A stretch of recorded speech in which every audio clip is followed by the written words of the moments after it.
नमस्कार दोस्तों, स्वागत है फिर से एक बार एक नए जोश और उत्साह के साथ हमारे इस चैनल पे जिसका नाम है त्रिशांत एकेडमी।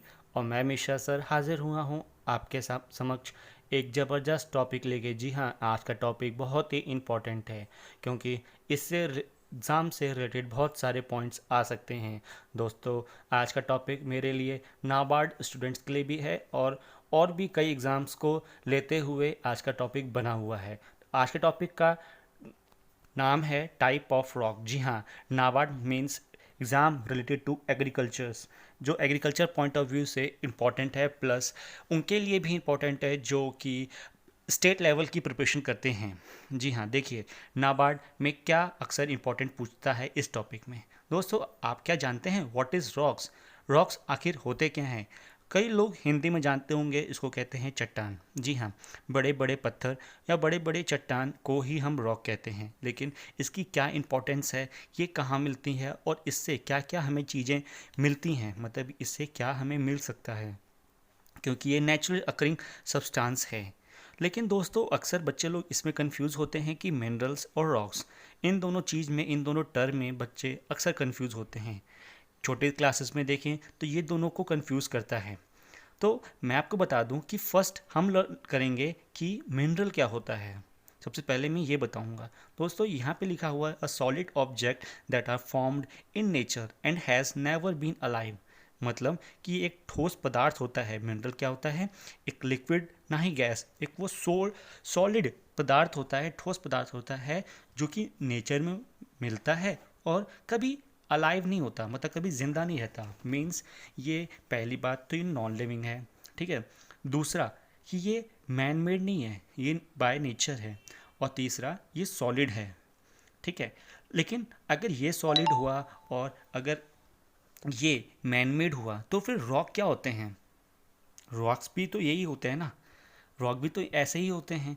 तो फिर कंफ्यूजन क्रिएट हुआ, क्योंकि जो इसकी प्रॉपर्टी हमें दिख रही है फिजिकली, वो रॉक की भी प्रॉपर्टीज़ होती हैं। दोनों में फिर डिफरेंस क्या होता है, ये माइंड में क्लिक करता है। तो इस कंफ्यूजन को भी दूर करता हूँ। चलिए देखिए, पहले आप ये डायग्राम, रॉक देखिए तीन टाइप के होते हैं, है ना। ये स्क्वायर्स में बने हुए हैं, मैं भी इसको एक्सप्लेन करूँगा आपको आगे, ठीक है। लेकिन मिनरल्स, मिनरल्स क्या होते हैं? मिनरल्स तो बहुत सारे होते हैं, हमारे बॉडी में भी विटामिन एंड मिनरल्स होते हैं।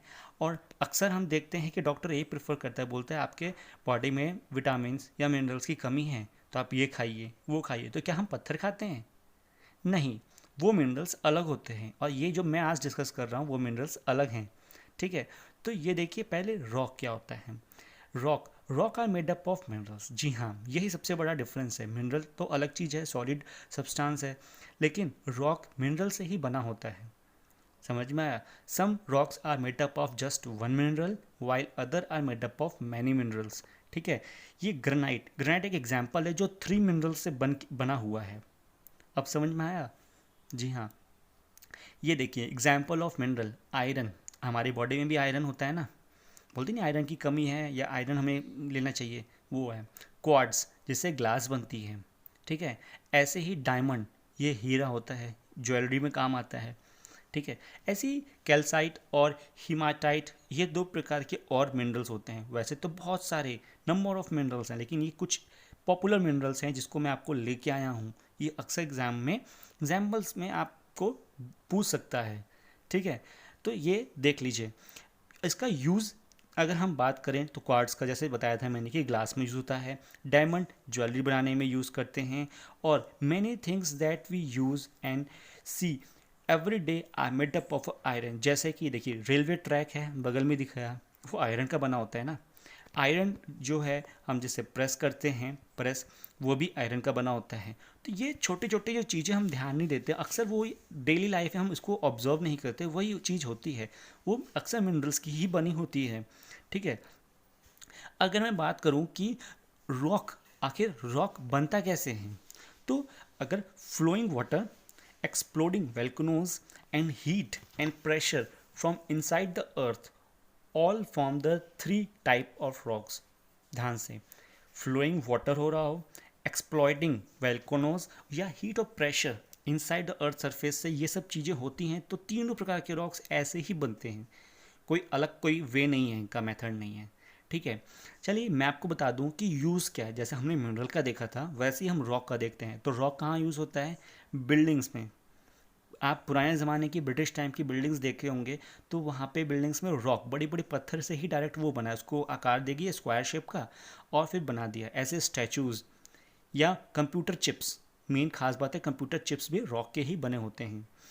अब मैं बताता हूँ आपको 3 टाइप ऑफ रॉक कौन सी होती है। पहली है इग्निशियस रॉक, सेकंड है सेडिमेंट्री रॉक और last but not the least metaphoric rock. जी हाँ, ये 3 टाइप की रॉक हैं। तीनों की अलग अलग करेक्टरिस्टिक्स हैं और तीनों की अलग अलग यूज़ है। अब मैं आपको सेपरेटली एक एक करके तीनों का बताऊंगा कि कैसे कैसे वो तीनों रॉक अपने आप में एक अलग टाइप की रॉक हैं। ठीक है, उसके बाद मैं इनका एग्जाम्पल भी दूंगा। तो आप मेरे साथ लास्ट तक बने रहें और अपने सारे कॉन्सेप्ट्स एक ही वीडियो में क्लियर करें मेरे साथ। ठीक है, चलिए पहली बारी आती है इग्निशियस रॉक की। दोस्तों, igneous rock is one of the 3 main rock type. ये मेन है तीनों में क्योंकि इसको मैंने फर्स्ट प्रायोरिटी दे रखी है। Igneous rock is form through the cooling and solidification of magma और लावा। जी हाँ, जब वैल्कोनिक इरप्शन फूटता है, जब ज्वार भाटा फूटता है तो उसमें से लावा गिरता है। जब वो लावा ठंडा होता है तो उसको हम क्या कहते हैं? मैग्मा। ठीक है, वो ठंडा जब ठंडा हो जाता है, जब चट्टान की तरह बन जाता है तो उसको हम कहते हैं इग्निशियस रॉक।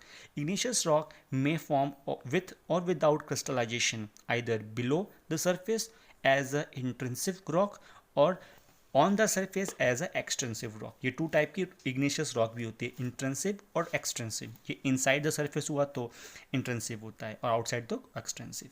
अगर मैं इसके एग्जाम्पल की बात करूँ तो देखिए, बसॉल्ट, ब्योराइट, ग्रेनाइट, माइका एंड क्वार्ट्ज, ये कुछ एग्जाम्पल है इग्निशियस रॉक के। तो आप इसको याद कर सकते हैं। ग्रेनाइट मेन है, माइका और क्वार्ट्ज तो आप जानते ही हैं। ठीक है दोस्तों, अगर हम सेडिमेंट्री रॉक की बात करूं तो sedimentary rock are formed by the deposition and subsequent cementation of that material within bodies of water and at the surface of the earth. समझ में आया? देखिए इसमें लिखा हुआ है कि ये डिपोजिशन होता है, इसका एक के बाद एक लेयर बनती जाती है।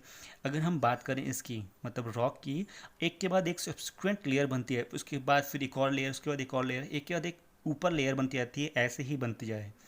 Is process that cause various organic materials and minerals to settle in the place is termed as a sedimentation. In rock के बीच में ही कुछ मिनरल्स आके कैप्चर्ड हो जाते हैं, इसीलिए इस प्रोसेस को भी हम सेडिमेंटेशन कहते हैं। ठीक है, मतलब सेडिमेंट मतलब एक जम जाना उसके ऊपर। इसका एग्जाम्पल हुआ highlight, limestone, sandstone and siltstone.